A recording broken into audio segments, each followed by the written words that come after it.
Okay, just gone past 7 o'clock in Queensland, Australia.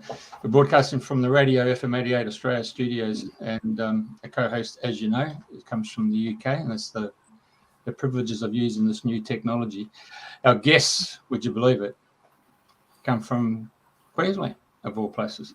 But I'm going to leave that to Andrena to carry the show, and you're going to be enthralled with it, because certainly I am. Up to you, mate. Hi, everybody. Welcome to Dreaming the New Dream. And today is the 25th of May, would you believe, 2023. So, well, we have a variety today, which we don't usually have many. It's usually the three. So today we've got five. So it's great pleasure to have Andrea, Warren and Helen on the show today. They're all horsey people in the nicest possible way.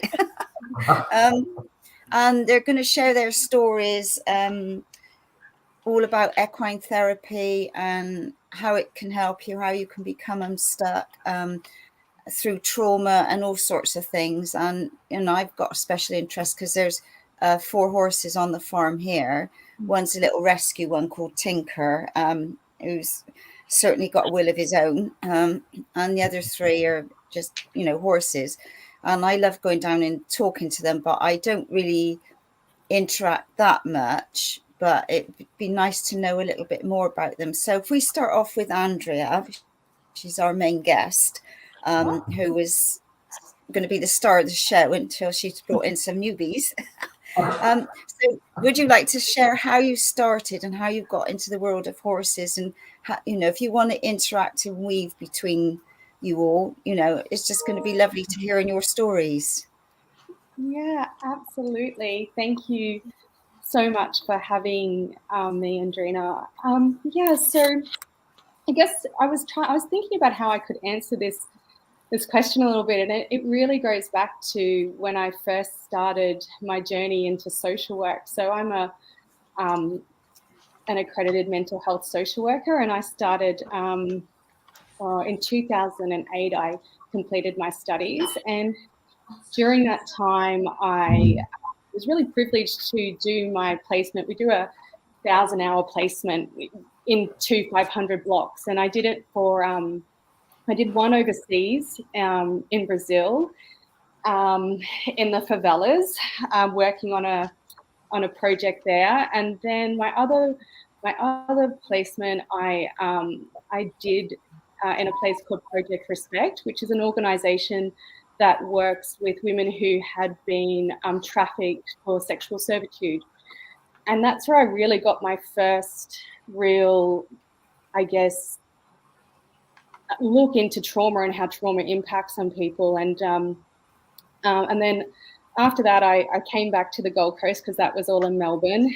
And I started my job with the government. And my second year, my boss, who was amazing, she turned around to me and she said, "Oh, Andrea, I really want you to run this group for women who have experienced domestic violence. It's about supporting them and it's psychoeducation." And I felt really underskilled, and I was so fresh too. So and during that time, I had a lot of feedback from the women, and they would say things like, you know, I've done so much work in, you know, say like in CBT, but I still feel like I haven't healed. And I guess through that, I started my real journey and started really to look into, I guess, my curiosity around somatic work, you know, in my practice. And I got really curious about how the body plays a role in healing. And that then took me to my recent certification in trauma-sensitive yoga and equine assisted psychotherapy. So that's a bit long-winded. Yeah, just can I butt in? When you say about the trauma, the yoga, how does that work then? Are you doing sort of specific exercises with an intention, or? So it is a trauma-sensitive yoga is a very specific technique that was developed for survivors of long-term trauma. And or complex trauma. And really what it's about is it's not like yoga as we would know it, I guess. It's about how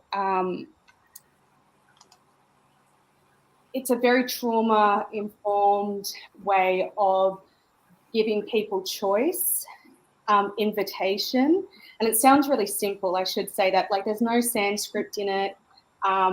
It's all about how we provide a safe place for people to explore their body and reconnect with their body. Is probably one of the best ways I can describe it. Right, okay. Yeah, I've not heard of that before. Yeah. Oh, okay. Yes.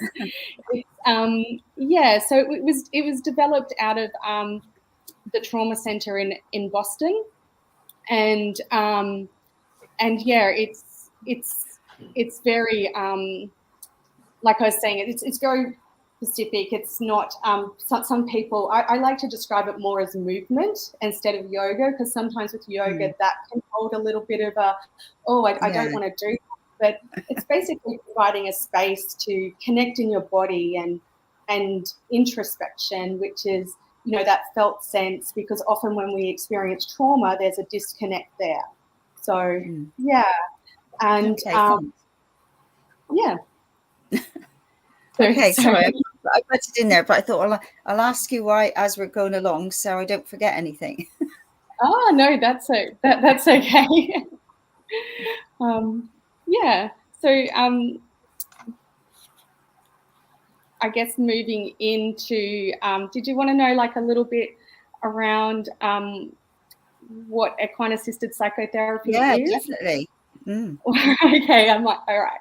So basically, it's very similar to, I guess it steps away from room-based, but there are some similarities there. But it's like meeting in a paddock, and with the horses, and we're working on therapy goals, and we have treatment plans, but we're doing it in partnership with horses. It is unmounted work, so there's no horsemanship experience required to do this therapy. And so we're like working side by side the horses, and it's about relationship and connection. And so I think that's really, really important. And so had you grown up with horses at all? Yeah, I've been on horses. I think I've got my first picture, I think I was about 2 years old. Oh, wow. Yeah, but they've come in and out of my life. They've been more prominent in some parts, like probably in my early years. And then when I was studying and traveling, it was more just, still tried to ride when I could and things like that. But it's more recently when I've looked at, the equine assisted psychotherapy as another way of working with people who, out of that real clinical pharmaceutical model. Amazing. Wow, it's fascinating. So how did you guys all come together then? Are you working together? Who would like to share next? Warren's ready to get out of the jump. I'm happy to. Yeah, look, thanks very much, Andrena, for being with you all tonight. And I'm on Yungabar country here at Beachmont, up in the mountains behind the Gold Coast. And Andrea and myself are neighbours in terms of the properties. And Helen, along the three of us, are all equine assisted psychotherapists certified through the Equine Psychotherapy Institute in Victoria. So even though Andrea and I have known each other for many years, we fortunately both ended up doing the same equine assisted psychotherapy course, which is great.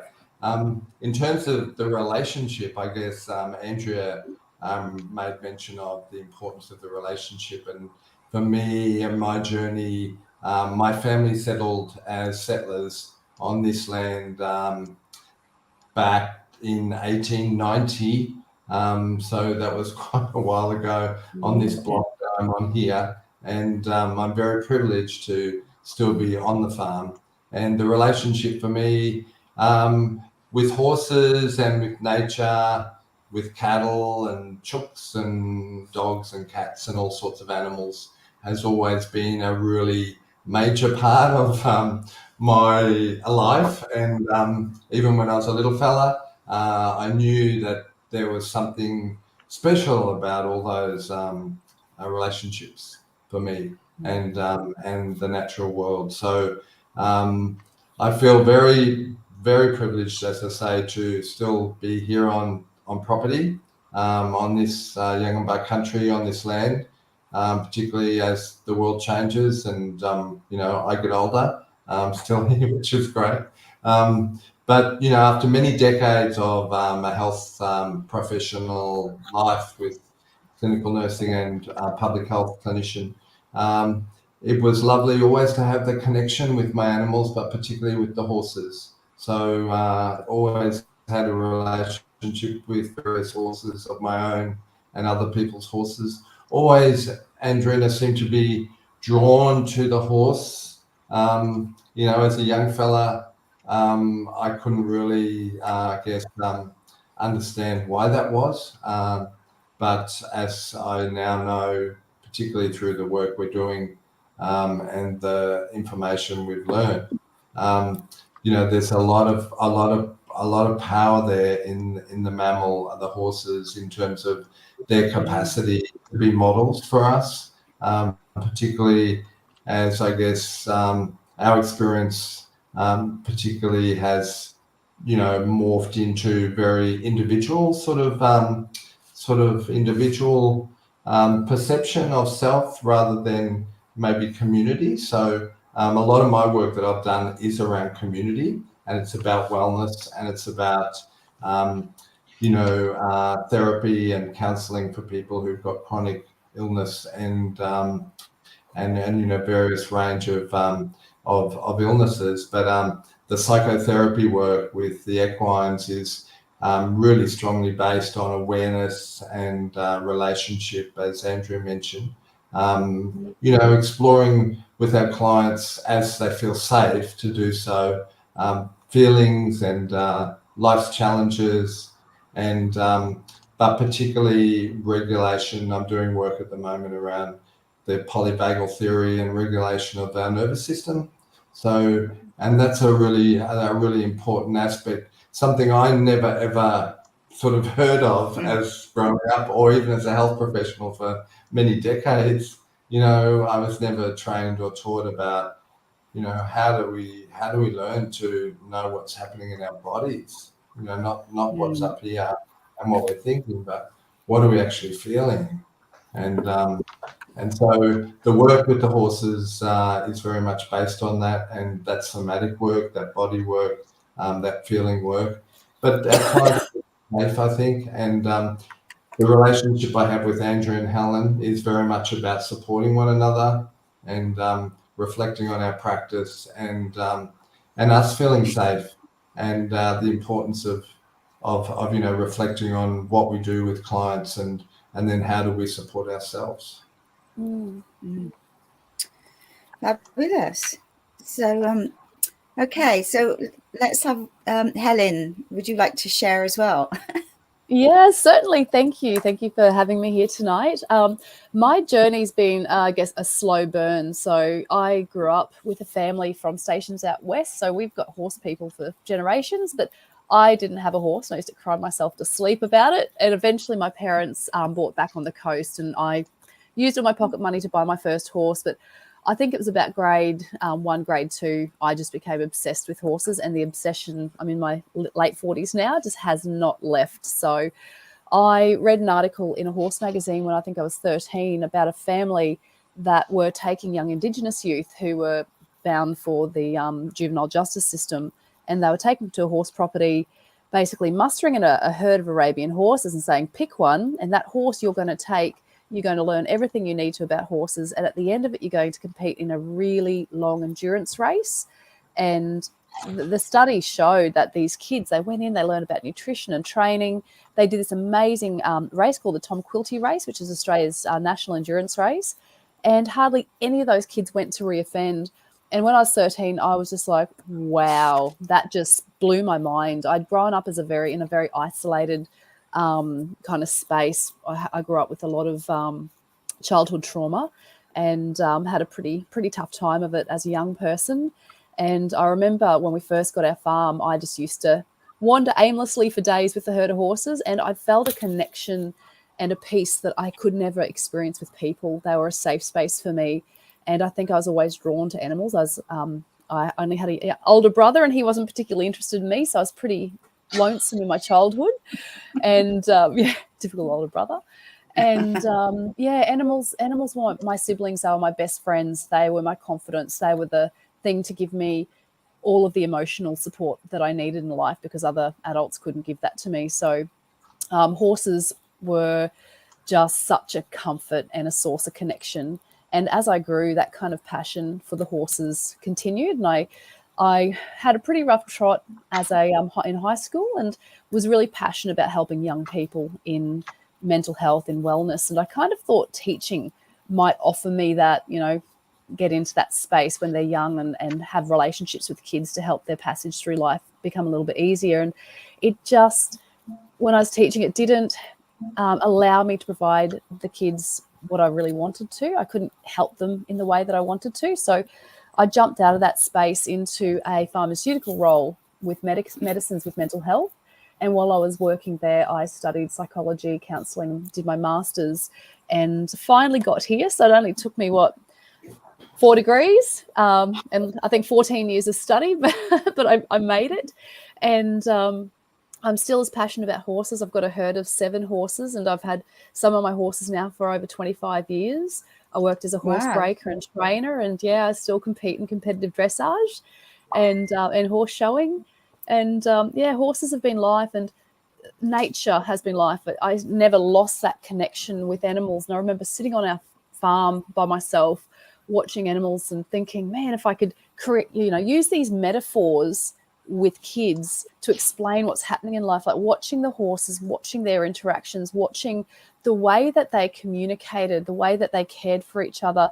If I could just allow other people to see what I'm seeing, because I know that other people feel the way that I feel and experience what I've experienced, I'm sure that could help somebody. So it took me a long time to get to the point where I felt confident enough to be in this space. And I opened my practice in 2021, and it has just been magical having the opportunity to share the magic of horses with my clients and seeing how they respond to them. And when Warren was talking, having that ability to offer a holistic service where we're walking away from the medical model and really seeing the people as they are. And horses offer a really beautiful way to diffuse the intensity of what can be quite a difficult environment with counselling opening up, and having the horses there offers this beautiful safe space where people can be really seen and heard. And the therapeutic relationship develops so much faster having the horses or the chickens or the dogs involved in this beautiful natural space with clients. It's been a real privilege. Fabulous. Right, so how do people find you guys? What sort of age range? Obviously, like people that have got horses, there's obviously a website or something where you're all on. So, or are you word of mouth? So I'll let whoever wants to speak. We don't have there's no limit with age in terms of having an experience with equine assisted psychotherapy. I mean, we have such a range of not only clients with their age, but in terms of their presentation. So as Andrea made some reference to, it's not about having an understanding of horses or any experience with horses. There's lots of ways people can benefit from being around horses, but in nature, not being in a clinic.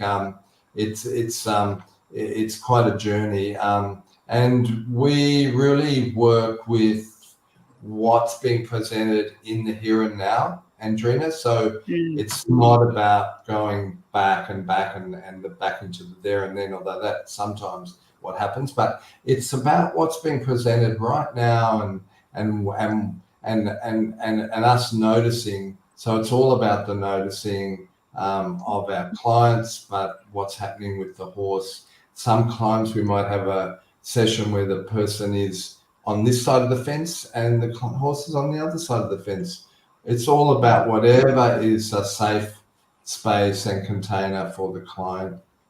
That's what's most important. But there's certainly no real definition about I'm not saying some therapists may say they prefer to work with a certain group of people, but generally the practice is about everything and everyone. And that's the beautiful thing about it. It's so inclusive. Yeah, I have a bit of a caveat around age, purely from a safety stance of the person has to be able to have some idea of what our safety guidelines, to be able to follow the safety guidelines, just to ensure both the kids and the horses stay safe. So I kind of find about 4 years old, much younger than that, they need a lot of parental assistance, and that can really become a bit of a barrier in the therapeutic experience, where mum or caregiver is going, don't do this and don't go there and watch out here and, oh, don't do that. So for me, myself personally, my youngest clients generally start around 4 or so and go all the way up into their 80s. And it really is a kind of an experience where the client chooses how much or how little they want to engage. It's a very client-led experience where they don't come to us and we go, yep, okay, you're going to do this and this and this. And sometimes a horse will choose a client. You know, we might go for a wander through the paddock and a horse will come, and we do all consent-based work with the horses. So we don't go out and, you know, chuck a halter on and say, come on, you're coming with me. We ask the horse if they want to work with us, and we give them that space too. And that in itself can present a lot of really interesting interactions for clients, because sometimes they see a really pretty horse and they say, I want to work with that one. And the horse goes, nah. And then that can bring up some really intense feelings of shame or rejection. It's really interesting what can come out of those little imperfect moments, I guess you could call them. So it's very much you go with the flow in this type of therapy. And because you're also working with horses, you know, what do they say? Don't work with kids and animals. But you know, horses are unpredictable, and that's one of the beautiful things about them, is that you never know where a session may go. And I think that adds to the depth and the intensity of this work, is because everything's so raw and present and real. It really gives clients a very immediate response to what's going on, which creates sometimes really fast-tracked work because it's right here and now, and you add that into the energy and the movement. There's a lot that goes on in sessions that often is quite unspoken almost. It's a feeling rather than always having to be talking a lot. Yeah. I think that's one of the most important things about this work, is that it is client-led. You know, we don't have an agenda, and it's experiential therapy. You know, it's so different to room-based. Like Helen was just saying, like, it can be so quick, but it can also be slow, and it just takes as long as it takes. I remember some feeling at times that nothing was happening, or the client was just there with the horse, but so much was happening because, you know, once again, there's a lot of things that are happening that are, you know, where you don't need language, where there's where clients are moving through, and it could just purely be building a safe, like having a safe relationship. Something it's that attunement, isn't it?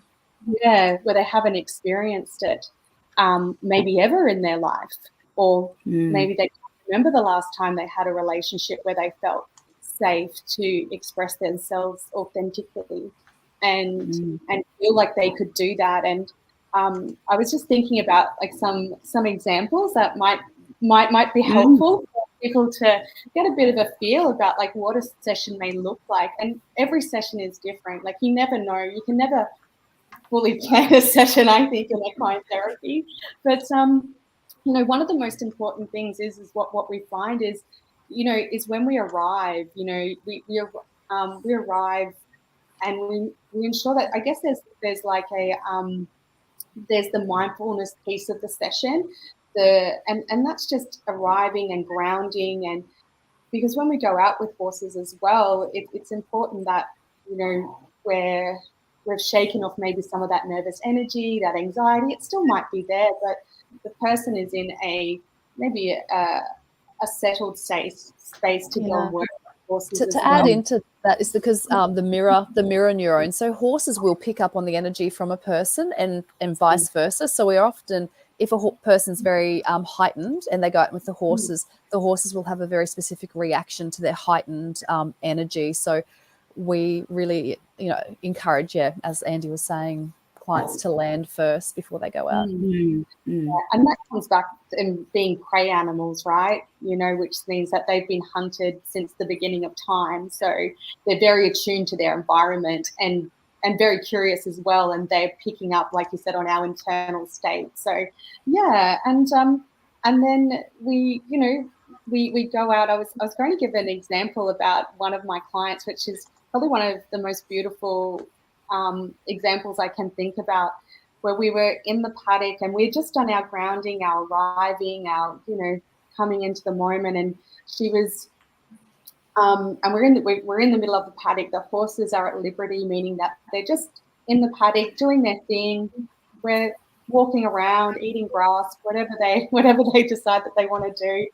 And we're just in the middle of the paddock having a chat about what's happening, what's going on in her body. And she was talking about how she had a lot of abandonment and rejection issues that come from her relationship with her mother.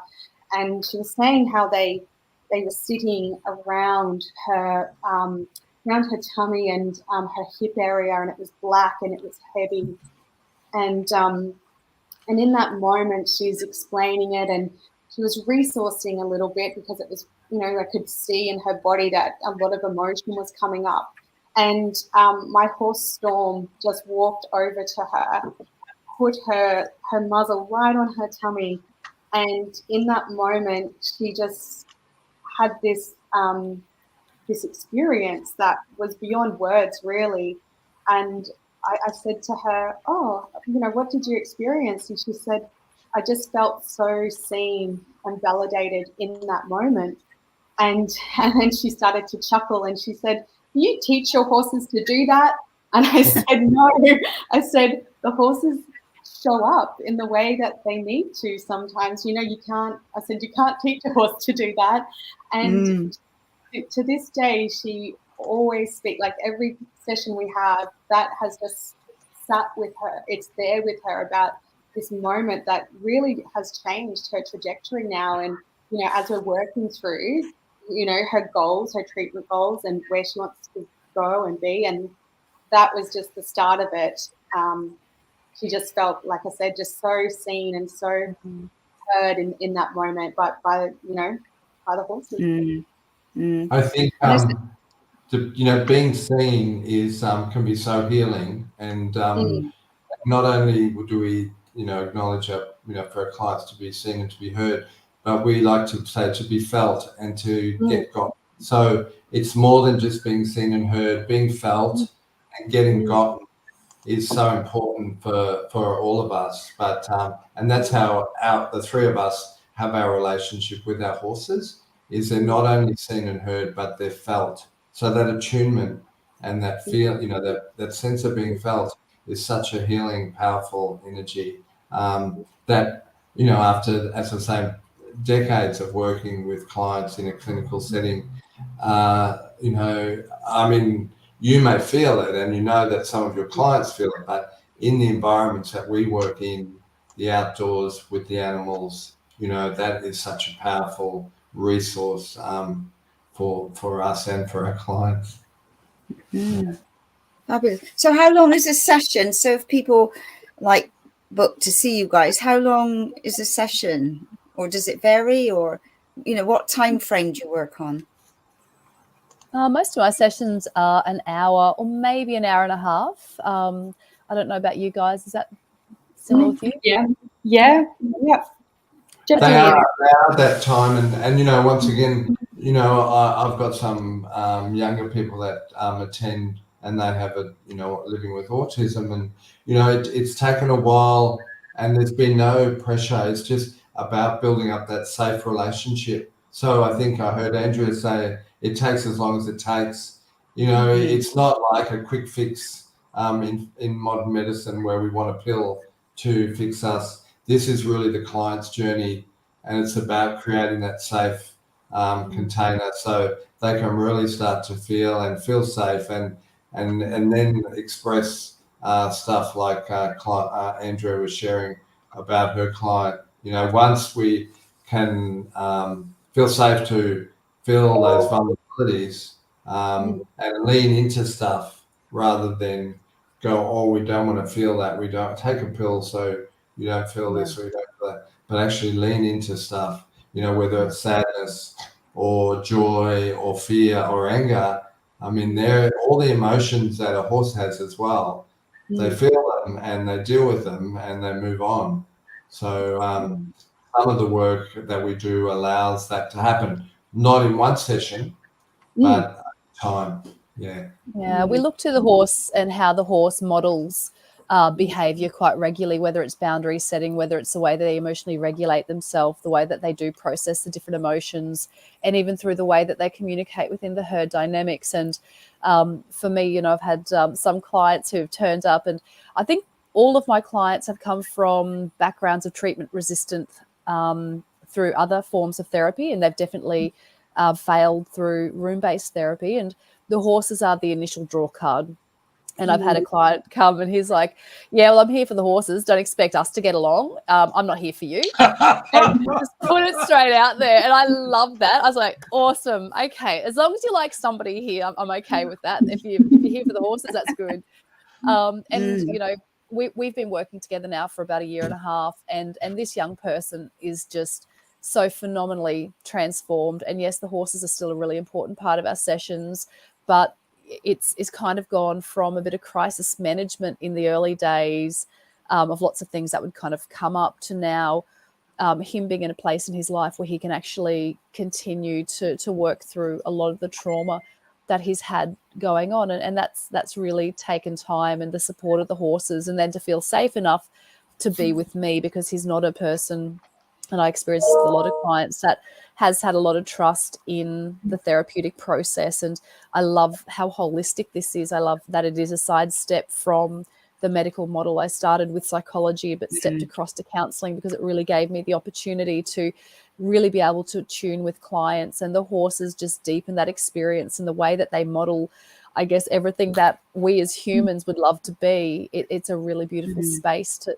offer clients. But as Warren and Andy said, the work takes as long as it works, and most of my clients are static clients, which means they are long-term clients. They've got a lot to work on. There's a lot to process. So as much as I might do shorter group sessions that are working on a very specific goal, a lot of the work that we do is hour-long sessions, but over a long period of time.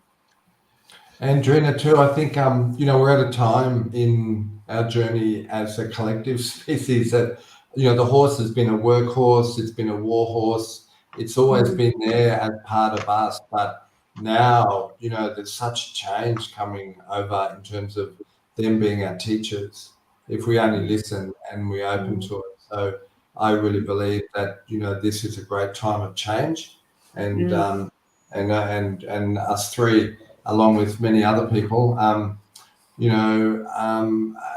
fortunate enough to be a part of that, and honour the horse and really respect them. And they are certainly honoured as a member of the family and the team. Yeah. That's it. Yeah. Hey, Sorry, go on. I had a lady come and see me today, and her whole family's into nature, and particularly her mum up at Tyro. And people bring her horses who require healing. So she'll do Bowen on them, but she also does homeopathic remedies for that particular horse. So she really tunes into the horse, and you could say she's a horse whisperer as the current terminology, but she's really in tune with the horses. But other people bring other animals to her, so sometimes you have to forget that the doctors, which is the horses, they sometimes need their own doctor, right? Oh, yes, indeed. Absolutely. Yeah. We offer our horses a lot of I guess this therapy adds just a whole nother dimension, because I think being a horse person is really essential, and not everybody comes into this space with a lot of horse experience. So it's a bit of a learning curve. But yeah, our horse and the way we manage our herd and the way that we manage them even across a day. So if you have a full day, you might have, say, 5 clients. You may have more if you're doing groups. So really being aware of horse behavior, being able to read all the micro cues of stress, being constantly aware of what's happening to those in any interaction to keep them safe, to keep our clients safe, and to do a lot of work outside sessions, like having their bone therapy, their massage, their red light therapy, all of their supplements, and even just enrichment, taking them out for walks, taking them for rides, taking them to the beach, giving them downtime away from people is really important part of what we do. And that's always in our mind when we're working, is how well are we managing our horses and our herd in this particular moment, so everybody's having a good experience, I suppose. About 15 years ago, I had a guy on the radio, and he was a champion horse trainer, and he trained so many Group A winners, and he wasn't one of the major stables, but he also did triathletes, and his therapy was based on what's his name, Joseph, of the guy who got chucked out of bloody Egypt, that guy, and he found about pulses, and he found out what pulses meant, which was a stable of food like the lentils and other lightweight materials. And so he then started to bring that type of ingredient into the horse's diet, and then he put classical music into the stables, along with the sounds of natural sounds that you would obviously hear in the bush. And so once he got his horses all psyched up in the space, he then put his jockeys on the same regime. And the thing was, I don't know if they listened to bloody classical music, but the thing was, he got them to do chin-ups and just hold themselves on the bar, so that their spine on the jockey would go boom, boom, boom, boom, boom, boom, because part of the riding was, getting right over the horse to ride. And as a consequence, he got his jockeys, he lost them anywhere between 6 to 7 kilos on their current weight. But more importantly, when Sunday came around, they could go to North Leagues Club in Brisbane, which is close to all the the racetracks there at Doomben and Eagle Farm. They could go and have a steak and have a roast meal and have pudding and all that stuff. And so he took that and he put that into triathletes, and he'd done extremely well with triathletes based on the pulses diet as well as classical and natural sound music. Yeah, that's really cool. There's definitely studies out there because they look at stable health within horses, because everybody has their own kind of setup, and some people do rely on needing to stable, especially if you're in the UK, for example, to be able to work across winter months, you're not necessarily going to have access to be able to use a paddock. So definitely music is really, really important. But going back to that spine straightening, that's really interesting, because when we start horses under saddle and teach them how to be ridden, it's not usually all the stuff that we put on them that's difficult for horses to accept. It's when we hop on top of them and we change that center of balance that horses can get a bit wonky with. And I don't particularly or personally offer mounted sessions. Some practitioners do offer mounted sessions in equine assisted therapy, and I know that it can be very helpful. But I personally don't allow people to ride the horses, both from a consent basis, because I just I don't think my horses personally love the idea of everyone jumping on their backs, but I know that it can be a really, really helpful different kind of add-on to what we do to help different people work through their trauma as well. I should say that the secret of that particular horse trainer was, once you had the horses and the jockeys on that same diet, their auric field, or the energetic field, the horse and the jockey became one. And the jockeys would actually say, just one slight movement, because you actually brought it to my attention, the center of gravity.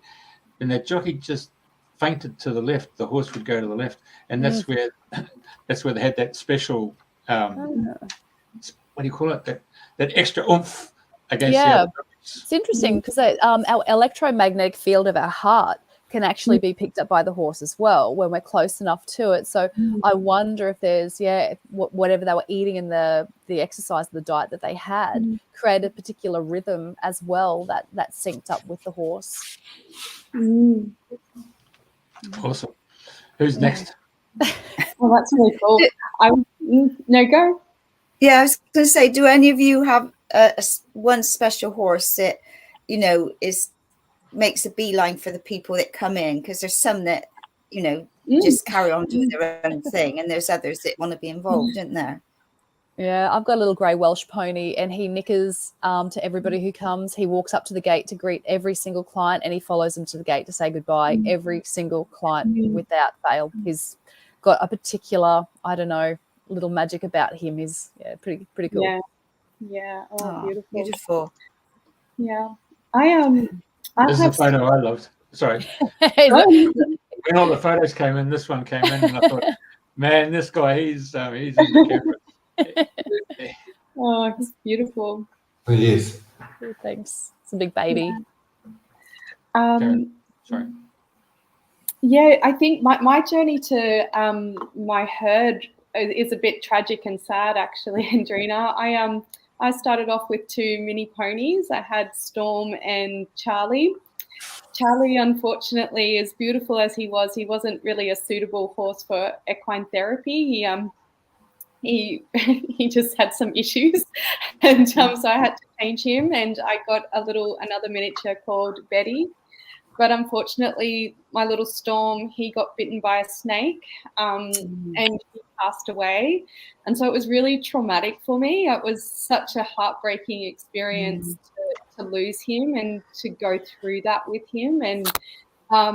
And then I got Storm, and she is the grey mare in the picture there, and Betty's the little one next to her. And Storm was a journey in to find a horse. You wouldn't think it would be, when I say difficult, it's more to do with the people who are selling the horse than finding the horse. And she came to me, and I when I first got her, I just loved her. I met her, and she has such big energy about her. She's actually not that. She's about 14.1, I think, hands, and she. When probably about 2 weeks in, I got a guy called Gary to come out and do a session on her, because she did something really funny with her leg, and I had this response to it. I was actually quite triggered because I was like, oh no, I'm going to lose another horse, you know. I just lost one, I'm going to lose another one.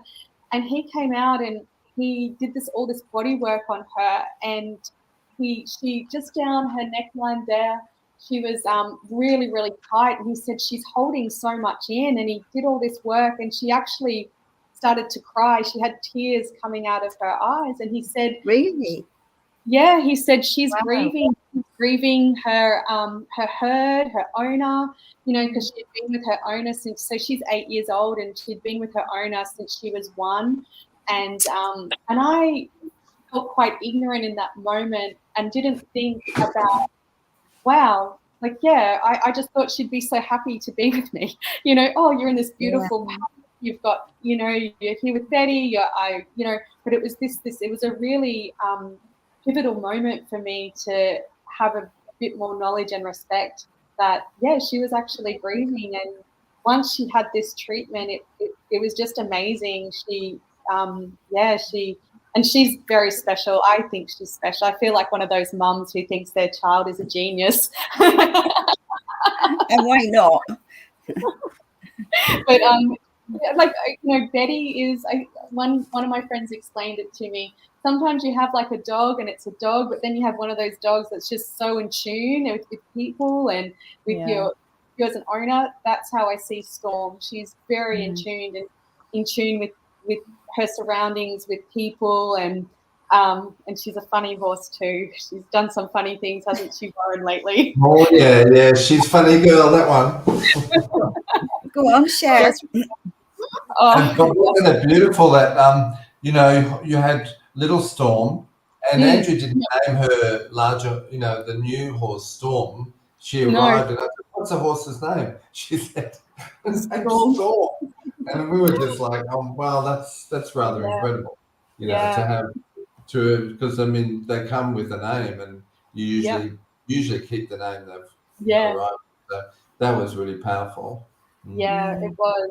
It was. Yeah, no, she gets up to some tricks. Yeah. like because I live across the road, I see her every morning. So, which is great. She comes and I give her a little treat. Her and me. But yeah, she's wonderful. They're both quite special. I'm not. Yeah, they don't have to be the extrovert to do really valuable work, though. I've got a herd of 7 and I've got a real mix. The mares tend to stay back unless you need them, and it'll be the geldings. They'll be like, "Hey, look at me, can I touch you? What do you got? Hey, who are you?" Really quite intense. I want to touch everybody. They want to be very close. They don't really listen to a lot of spatial boundaries, and the mares kind of hang back. But if somebody's having a tough day, it's generally the mares who are right there with them. They're very unobtrusive. They give you a lot of space, and they wait almost to be invited. And I've got one very, very old 35-year-old pony, and she's extremely introverted. And every now and again, she will choose a human, and she's only done it maybe twice in her life. And, she chose this one little boy a while ago. He was an absolute action-packed, ADD, bouncing off the walls kind of kid. And he was a 6-year-old who came to me with suicidality and a lot of disengagement from school. And, I don't know what happened, but he just saw this horse, and this old horse saw him. And this is a pony that would hide to avoid being touched or caught. And she just marched up to him, and he said, "Hello, Granny." And she just, because she's old, she's all grey and wrinkly and hairy, and she looked at him, and she touched him, and she let her put a halter on him. And I kid you not, this old pony would try and knock down the gate to get to him if she knew he was there. And by the end of our 10 sessions, I think about 8 weeks in, the mum said, "Look, he's doing amazingly at school. He doesn't talk about killing himself anymore. All the teachers have noticed a huge difference in his behaviour." And going back to what Andy was saying, sometimes you don't feel like you're doing the work. This kid spent half his sessions kicking over piles of poo. But there was something happening in those moments with that connection with that pony that the connection was so transformative. And I think that if I looked at every single client who comes to me, and as I said earlier, I think all of the clients come for the horses initially. That's why they seek out equine therapy, is they're looking for a connection. And everybody who I have, deep down, that is what they're there for. They are there for connection, and the idea of connecting with an animal feels a lot more safe and a lot more reliable than the possibility of connecting with a person. And it's really lovely. It's often the most unexpected horses, the unobtrusive horses, that can produce really beautiful work and results with different clients. So they all hold a place regardless on their personality. Sometimes it's the really intense ones that you can't get away that end up being, a little bit almost annoying, to the point where it's like, you need to just give us some space. Really good for boundary setting, but it's those quiet moments with some of those quieter horses that are really, really beautiful. Yeah.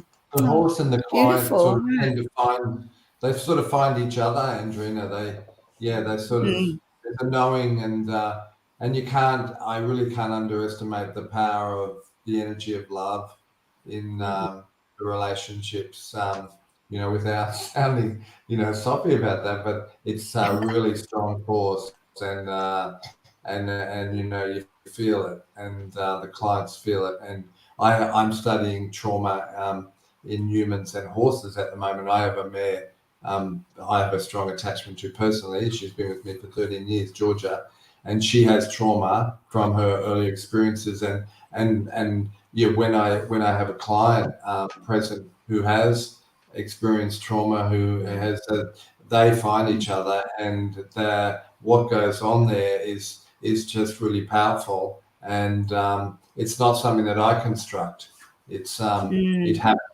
It happens, and I guess our role as a practitioner is to notice and to be able to sensitively possibly explore stuff with the client Mm. when it's appropriate. But it is a powerful energy that goes on, and it's hard to describe sometimes. It just is. Absolutely. If you're open to it. Yeah, I've got an example for that. I had a client, and it was right at the end of a session. We were just packing up what we'd been doing, and this client just from nowhere blurted out about some challenges he'd had throughout his life, some trauma he'd had with his mother, and she's never had my back. She's never been there. And the next minute, one of the mares who doesn't generally kind of interact a lot, she came and stood behind him, and he actually became quite emotional. He's like, was getting quite upset. And I said, oh, I think somebody's got your back now. Just take notice who's behind you. And he actually didn't really have much of a relationship with women before then. He didn't generally trust women a lot. And her being behind him in that moment, just supporting him, just being there, having his back, because these releases were very few and far between. He often didn't divulge information about his family, was so profound to him. It changed the course of our work that we did, and then going in to explore that just a little bit and letting it be. And then from there on, any days now that he is having a tough day, she's right there for him, and he accepts her in a way that he would never work with the female horses before.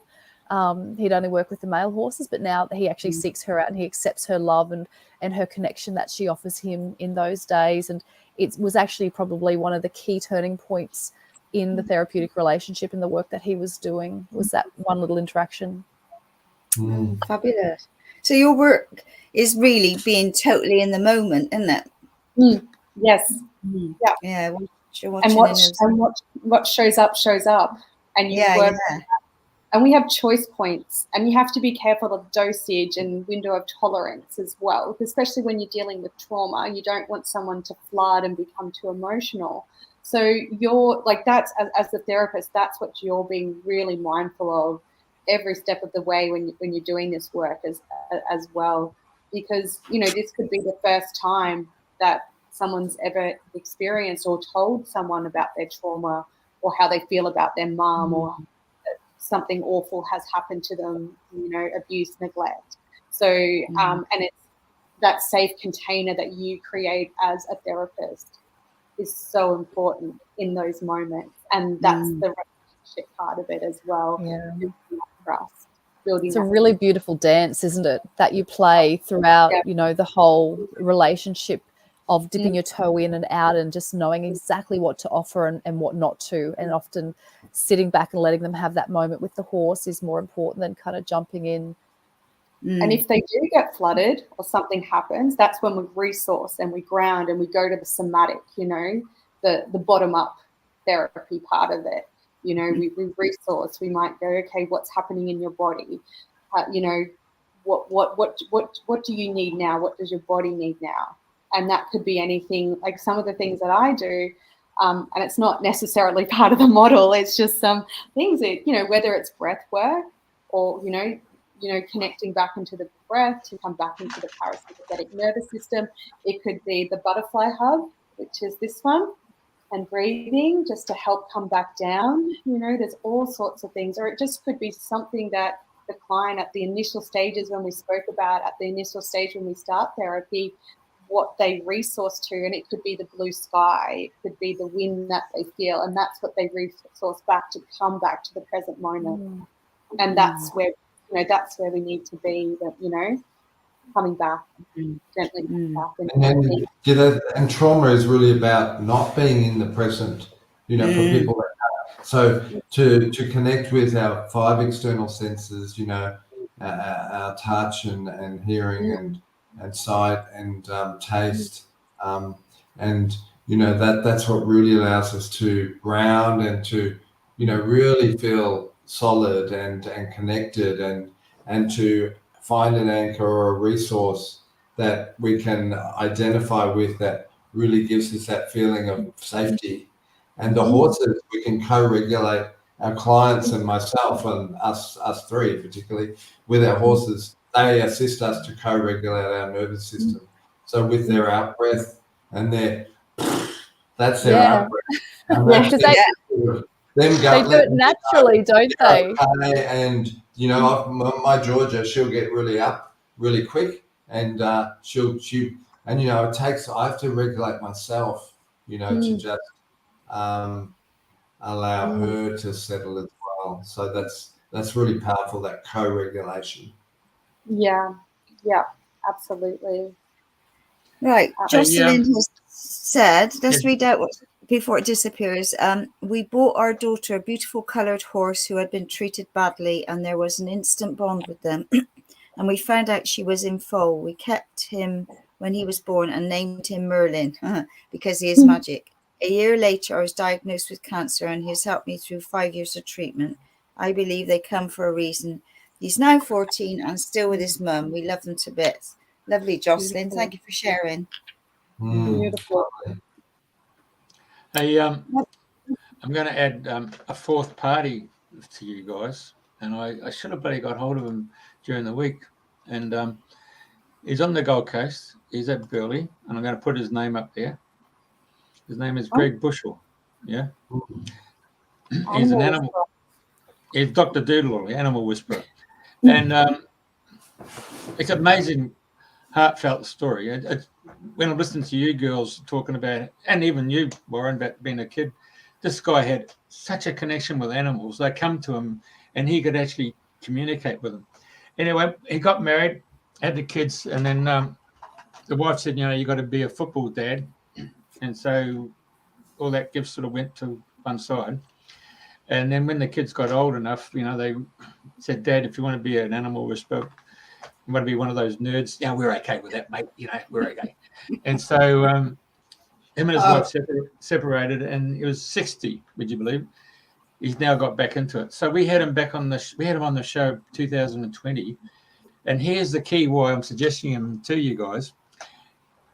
He gets humans to bring their animals to him to heal the animal. And the animal's saying, no, we're bringing him. We're bringing her along. And they tell him what the bloody human needs. Oh, it's so funny. Yeah, It's I've really had animal amazing. communicator do stuff for my horses. I've done consults with the animal communicator, and it's pretty profound stuff. I had a young horse. I owned the mother, and I leased her out to a very good friend to have a foal. And when the foal was born, they decided that she wasn't what they were wanting. So she came back to me, but I just had spinal surgery, and I wasn't in a position. So she kind of was going from place to place for a couple of months. And I couldn't touch this horse, and I'm a pretty experienced horse person. And so I linked it with the animal communicator, and the horse told me, she said, you nobody wants me. I'm destined to be this great, amazing animal. But I don't even have a name. Like I feel really lost. And she said, my name is Crystal Waterfall. Anyway, this horse had hurt itself quite badly, and I needed to get a bandage on its leg, but I couldn't even touch it, let alone its back leg. And I went up to the farm and I said, Crystal Waterfall, I hear you. And I apologized. I said, I'm sorry. And I told her how much she was loved and wanted. I kid you not. I walked up, I put a halter on that horse. I walked her into the stable. I bandaged her hind leg. And from that day on, was a different horse. So yeah, I'm totally sold on the animal communication stuff. It's definitely changed my relationships with animals, having some understanding into that side of things. Yeah, because you know that horse or lots of animals take on their owner's stuff, don't they? And like the owners either haven't got a clue or choose not to take that on board. Well, I do a bit of work that I do as part of my practices. I work with horse people because you bring your baggage into the human horse relationship, and you will repeat patterns of behaviors with your horses in the same way you will with your loved ones or your family. You will bring your trauma into the relationship. And while we have that going on, that's going to continue to interfere with the goals that you have for your relationship. It even can mean sometimes that people are really adverse to doing things with their horses because of their own trauma. They kind of live vicariously through their horse. It's like, oh, I don't want to push my horse. I'm too scared to do this or that. But I really want to achieve these goals, which can cause a lot of conflict in the relationship. So, yeah, it's true. Horses are a mirror of us, or our animals are a mirror of us, and vice versa. Wow. Any other stories to share or amazing testimonials that you'd like to share? Because it's really lovely. I talk here all night. No, but it's for not being a horsey person as such and knowing what goes on. And I mean, you know, they are such powerful beings. So I suppose they're like overpowering some of them because they're so big and strong and forceful, aren't they? There was sorry, go. Oh, no, I was going to say, I've got one really large This is horse Ginny. to some smaller ones. Say hello, Ginny. Oh, who's that? Hey?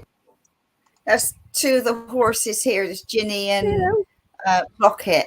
So I did a reel. I've not really done reels before, and I thought, well, I'll have a go to see what it's all about. So, Beautiful. yeah. All them flies, eh? Little flies They're annoying you. beautiful. They are. Gorgeous. Now, they're well loved could do here. that I as mean, well. there's goats and sheep and inside it, chickens. So What a yeah, I beautiful just couple. love seeing them all come out skipping in the morning. The goats all go skipping down the paddock and just magic. Wow. So, yeah, Gorgeous weather there at the moment. Beautiful. it is very green. But yeah, so the other two were in because there's a lot of flies. You know, I know, like, I think Australia, you get different flies, so you different sort of insects over there to what we get here. But she's, you know, like she's been working with trying out different alternative stuff for them. So yeah. Anyway, Yes. It's a big part of our work is stuff like fly management, because if the horses are swishing their tails a lot, stamping their feet, agitated, it can really interrupt a session. So yeah, making sure we get on top of flies is a big part of what we do. But going on to the size, it's really interesting how different clients are drawn to size. It can actually form an important, I guess, starting point for the therapeutic work that we do. Is even noticing some people are really attracted to the big horses and the feeling of power and being able to command such a large animal to do what they want. So yeah, it's quite interesting sometimes how people do choose the horses that they want to work with. Absolutely. One of the like when, I'm not sure which one goes in first, but like when Ginny go in, Rocket's here snorting and I can hear one of them now because one of them is in the stable. But God, carry on because one of them's gone in. Yeah, the herd structure is really important. So Yeah. a lot of what we base our work on the fact that horses are a prey animal, and horses, when they're living in a natural herd environment. So when you take horses away in a natural herd environment, horses are generally really well regulated and they don't have a lot of health issues. But when you start taking horses into environments such as racing stables, where horses are stable for long periods of time or kept in paddocks by themselves, you do see different behaviors come up that you wouldn't usually see. So you can see depression, you see anxiety, you see different habits, almost like smoking. We call it wind sucking, that start to arise in horses that are kept in environments that aren't as close to nature as possible. So that's also part of what we do in our work, is trying to make sure that horses are living in a natural herd environment. So they do model their natural, healthy horse responses. And what Warren was saying earlier was the horses do naturally regulate themselves. So we'll often sigh when we're annoyed at something. Horses do the same. They go, whereas horses are so in their body and in the moment, they actually notice the beautiful release that comes from that behavior. Whereas us, we usually sigh, but it's like, come on, hurry up, you haven't cleaned your room, and we're so in our head. We're actually not connected with that beautiful release that the breath work offers us. And when horses are kept in these environments, they model all of these beautiful, healthy ways to have great emotional regulation, great boundary setting, beautiful connections, and really clear communication that they can offer and demonstrate and model for us when we're working with them or watching them. So yeah, horses really do need each other, rely on each other. And I bring in, beside the psychology and the counselling, and I was also a teacher in my previous life too, I bring in a little bit of anthropology and evolutionary science as well to help clients really connect with their bodies and who we are as a species, as an animal, and what we are actually designed to do as an animal. So we look at the horses, and it's really easy to kind of tell what every single part of their body was put on them for. And we kind of do the same with us, because when you get a really good perspective of why we are here, including the need for connection and community, like Warren, you were saying, is a big part of your work. We often lose these things in our humanness and our domesticity. So I try to bring all of this back, and having the horses together is a really nice way to model that. The relationship they have with each other, Andrena. Just a little quick story. We had our lovely mare Maggie. She was 35, and she passed away. She brought herself home in front of the house, in the house paddock, and she passed away there. We knew her time was coming. But the other, particularly, the other two horses were with her, Georgia and Dakota. They'd all been paddock mates for many, many years. And, they stayed with her for hours. They literally stayed with her body for hours. And I firmly believe they have the capacity and the emotional feelings of loss and grief and love and they really develop amazing relationships with one another. And the lovely thing about having the herd of horses, that's why we prefer never to have a horse on its own. They are a herd animal. But when you have a large number of horses, you really get that sense of how they work with one another and what's going on in that moment. Once again, here and now. They used to think there were lead horses or horses that were in charge of the pack or the herd, but now I think it's more about, certainly some of the mares have greater experience with things, but it's whatever's happening at the time and who needs to step up at the time, to do what needs to be done. And there's so much we have forgotten because of our, the way we've developed. We have this in us, but we've lost some of it, through the generations. There's a guy called Chris James. He's a natural singing coach, and he gets you to open your voice so it's right out here, not like classical train where you're doing up and down the scales. And he starts, and the concept I'm giving you may help you guys in the field when you bring people into the paddock. He gets you at the very beginning with a bunch of Neville nobodies, 30 people, and in a weekend he's got you singing in perfect harmonies. Wow. Sopranos, altos, baritones, and basses. I don't know if that'll work with me, but I'll give it a go. Yeah. And what he does is quite simple. It's just like you guys and horses. He gets you to stand there as if you're riding a horse, okay? And so you're prepared to get on the horse. And then you got to do what the horse does. You got to go. And he says because the first 5-6 years of a child, we've got a tone in our voice. It's almost a singing voice.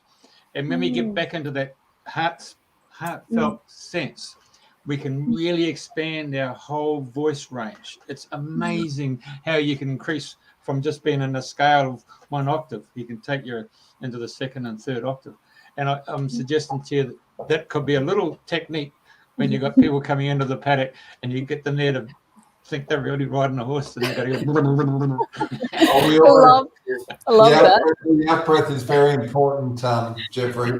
Yeah, Absolutely. that's a big part of what we do. The out breath. Working with kids, you've definitely got to embrace your inner child. And I think this kind of work lends that kind of being out in nature and kind of going with the flow, lends yourself to that. So I'll definitely give that a go. Well, that's where Andrena comes into it, because she got taught by a Cherokee medicine woman. She spent 2 years up in Oklahoma, and she taught her all about tones and how we miss certain notes and semitones in our body. And if you then tone those notes, it brings it back into your body. So Andrena's, the one to talk about if you're missing the key of C or the key of D.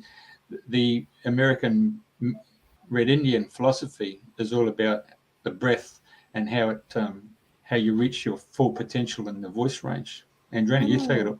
You explain. Yeah. I haven't done it for a while since I've been back for various reasons, but it's all about the notes coming through your speaking voice. So each note relates to a color and a star sign. So for example, I'm a Scorpio, so my color is aqua blue. And obviously Scorpios are all about communication in the throat, which is hello, this is the work I do. So I can send anybody the introduction and their birth note. So you just tone to that, and you can, if you close your eyes and just tone to the tone, you will feel your own strength and power, and your note could be real wobbly or it strong. But if you keep practicing, it's like, and it brings you back into your center as well. So it's like some, for example, I worked with a guy, and he was, after we did his voice, he said he couldn't give up his wife and his girlfriend. I went, oh, lucky you. We laughed. And and all of a sudden I had this huge ding dong moment. And I said, well, what's their star sign? So just say they were a Scorpion, a Saggy, which is G and G sharp. In his chart, he was missing both those notes. So he was coming from a place of need and not a place of power. That's so interesting. Yeah. So anyway, he came in like 4 weeks later, and I made a note. G was the wife and G sharp was the girlfriend. Well, I could see that he'd been toning G sharp because the notes of the girlfriend were a lot stronger than the notes of the wifey. So I said, well, how's it going? He said, oh, really well. I said, with the wife, he said, yeah, a lot better. And I said, the girlfriend, he said, well, that's really going well. I thought, you don't need to tell me that. I can tell you. But yeah, so it's important that you're coming from a place of power rather than a place of need. And, you can hear some people that got toxic voices, or they're a bit monotone. And of course, each note relates to, like C starts with Aries and you work up to Pisces. And so obviously each note as you work up relates to different issues that's going on in your body. So it's just about bringing another way of bringing all your notes back into balance. And it's powerful because it's like your soul frequency. You're bringing that in and you're expanding your own inner world out, so yeah. It is very all about balance. Yeah. You're right. I've been following the work of a guy in the States, Kerry Thompson, and he does some really interesting things around sensory soundness with horses. And he looks at rhythm. And I was thinking that idea of vibrational tone from the throat as a type of rhythm. And he often talks about when horses become quite dysregulated, especially with human intervention, is often because they're out of sync with their own natural body rhythm. And I've been taking this idea into working with my clients because I notice a lot of my clients who have autism are very rhythm based, and the world in which we live at, the pace that the world kind of operates at and the pace that sometimes our natural rhythms need are quite disconnected. So sometimes we need to go slower and need to go faster. We need to do some specific type of repetitive type of rhythm in the work, because that's what they're finding with horses. If you help if you find the right frequency, the right rhythm for them, it helps all of their senses connect. So what you're seeing, what you're hearing can become a bit discombobulated with horses. And I find with autistic people as well, I'm neurodivergent myself, one sense can kind of play in your system, and it becomes almost difficult to focus on anything else because things are so loud or there's so much kind of movement. And when we can find the right rhythm for us, and that could be through singing, that could be through movement, it could be playing an instrument, whatever it might be, then coming with that, it helps everything kind of fluidly move through us instead of the environment bouncing off us. So I'm really curious about the work that he's doing and the way that we can bring it into ourselves. But those ideas of patterns, rhythms, and frequencies, I think, are so important to who we are as an organism. Often overlooked. Yeah, we do that in trauma yoga as well. We look at our rhythm, reconnecting, and that's part of that. And that's that introspection when you're not connected to yourself, and and by building new neural pathways through, like I said before, that could be something very, very simple, just having choice to do something like lift your arm up or not lift your arm up. to be in a moment can be really empowering for, you know, for people then to make choices in their own life about things and find their rhythm again, who they are, what they like, and how that rhythm as well. It could be around music, but it could just be finding their human rhythm. Who am I? Yeah. How do I walk in this world? And Yeah, absolutely. yeah, and that's that trauma, like that's connecting back. And I think that's what's really important with the horses as well. And I just wanted to, I know we're probably going over time, but That's all right.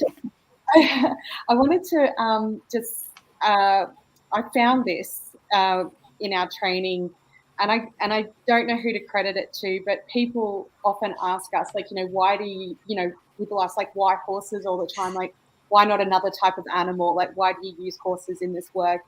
And everyone has touched on this, you know, this evening, but I just wanted to kind of bring it together. And Helen and Warren, if you've got anything else to add, please do. But it says here, horses live in awareness. Horses are able to notice, name, feel, express themselves, and move on without criticism. Horses don't judge you for your decisions, your clothes, your history, your future goals, or your present self. Horses see the real you. They see, feel, and become in connection with us. They don't expect us to understand complex questions or problems, nor do they ask much of us. They hear you, see you, value you, and only ask you to be you. They accept you as you appear, your strengths, your growth edges, feelings, and aspirations. They stand by you they stand by your side in each passing moment instead of asking what if or how would it work. They help you connect to the earth, to yourself, your body, your mind, soul, and your pure uniqueness. They live in their uniqueness and encourage us to do the same. That is why horses. So I just thought that really relates why horses and why we do the work we do. And like I said, everyone has spoken about that this evening, but I just wanted to put that in a nice little bento box. Lovely. With a Was that from the Meg Kirby Equine Psychotherapy Institute? No, or? I think it's from someone who has done the course. I just can't remember who it was. So It's gorgeous. Wasn't you, was it, Andrea? What's that? It wasn't you, was it? It was not me. I cannot take credit for that, although I think all of those things. I just thought they just encapsulated it so beautifully. No, that was lovely. It's gorgeous. And that's what an example we could all learn from. Yes. Yeah, that's it. That's what we're trying to be more like the horse. Yeah. The work we do. Not trying, you are. Yeah. I'm a unicorn. And what's the average age of a horse's life? You know, I've heard you both say about 35 years. Is that a sort of standard age for horses? It has changed with modern, I guess, what Warren was saying before, you know, the way that we interact with horses. They're no longer just seen as a tool or equipment. They are actually seen as a sentient being in which we give certain care for. And once upon a time, like when I was a kid, I was told horses lived to 18, 19 back on station life in outback Australia. But now, you know, horses can live well into their 30s. Some, I think the oldest horse is even in its 50s, but generally late 20s, really? mid 30s if we're lucky. Yeah, my first horse that I had, she lived till she was 30. Her name was Tara. She was 32 when she passed away. So, yeah. Yeah, well, I've got my old girl. She's 35, and we still take her for little trail rides and toddles out around the park or to the beach, and she's still going super strong. Now, Warren put up some photos of horses down at Main Beach. What's the go there, brother? Oh, I was down there I go down to the beach every morning, like for from here, which is not far really. It's about 30 minutes down to Main Beach, down the surf, and have a walk or a bike ride or a swim. Try and swim most of the year, but one morning they had the horses down there. They're probably off the track, but it was just one of my horses. But it was just beautiful seeing the horses and the rising sun over the Pacific Ocean, and you know, that's something that I would love to do. So I just, you know, it's just a dream, I guess, that I've always had to be able to ride my horses along the Bring beach. them. Do that. Come down sometime. The Spit is really a place where you can go and do equine therapy down at the beach because there's access for the float for the horses at the Spit. Yeah, there are places. We're fortunate, aren't we? That I think down at Kingscliff too, Cabarita. Yeah, Cabarita. There's a great little place to take horses. We'll get our horses and go down there one weekend. We should do it. Yes, absolutely. Hello. So, that's, you're invited too, Jeffrey, if you'd like to come. Hey, apparently my mate up at Noosa North Shore there, where they have the camels and horses, they go riding on the beach there. You can ride a horse. Yeah, I don't know if they do stabling up there anymore. I think they closed that part of it down. It was a little bit hard to. The stables up at Noosa North Shore. Yeah, it used to be great to go up to when I was north side of Brisbane. I'll ask Robbie to be here on Monday. Yeah. Otherwise, I went out to Tara for the camel racing, and they came up from Port Stephens, and they take camels along the beach there for twilight. Oh, beautiful! Yeah. Yeah, bloody brilliant. They had the winning camel there too. Oh, bloody fantastic camel racing. Our family come from a place called Boulia. And they have camel races out there once a year, and it's a wild ride, that one. I haven't done it myself. I haven't been brave enough, but it looks like a ton of fun. Yeah, when I work in Alice Springs, it's big in the Northern Territory too. So when I've worked out there in the Indigenous communities, I got to experience lots of different things. Also, horses are massive in some of the communities out there and helping young Indigenous people. Yeah, really, really great work. But yeah, camels are huge. It's huge business. I know I went to Uluru once on one occasion, and we were in one of the hotel rooms there, or motel, and I'm looking out the window, and the next thing, this camel and this man's coming by, and I thought it was just amazing. But of course the camels over there get overpopulated, don't they? And they get rid of a lot, sadly. But yes, there's lots of camels, donkeys, and wild horses out in the territory.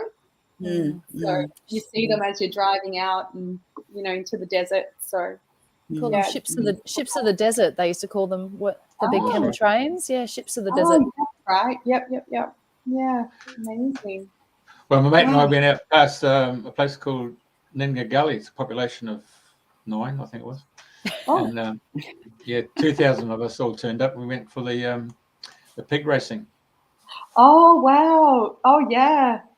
Fantastic. Oh, yeah, country people really have a good life, isn't it? Yeah. Aren't they ingenuitive though? Like they can find fun out of anything. They don't need a TV. They don't need to be entertained. They just find their own entertainment. I love that. The innovation, huh? Yeah. We even went to see Yabby racing as well.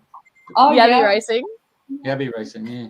For those people who are overseas, Yabbies. Just trying to think. They're like a crayfish, crayfish. Oh, like a prawn, yeah. Yeah, freshwater prawn, yeah.